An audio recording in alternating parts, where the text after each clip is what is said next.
rồi giờ. Thì chẳng hay thế. Wow, tốt kìa. Một cái mù rung ấy, một cái đen luôn mình chỉ thiết vọng là dây lý dây xích. Bao giờ tên là hắn lò một đào. Ô, nói chung là một con tàu to chơi của tôi thẻ y luôn chỉ gì của mất chung nó chạy nó. Đã kiểm tra chạy là họ sẽ phải làm rồi. Tiền à, chỉ phải có cái to mà. Có còn đó rồi. Thấy chưa? Tập động thì sao? Mọi chuyện là ô.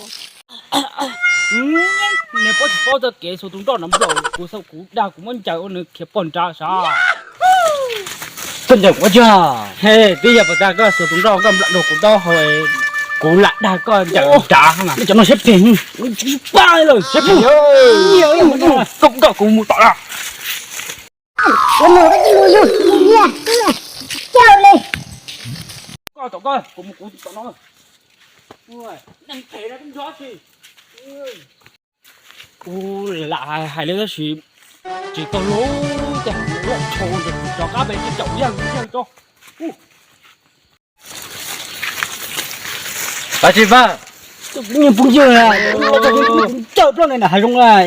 Những cái như muốn nhiều thì ba là cũng là sức tiền à? Nên mua tiền là to ơi, phải to cầm mua cái là cầm to. Hai lên đó thì cũng muốn tập đến đó thì tổng thể thôi em nó còn cho có một loại phế nè cũng là sao sẽ thế ao nhiều lắm nè nhiều chứ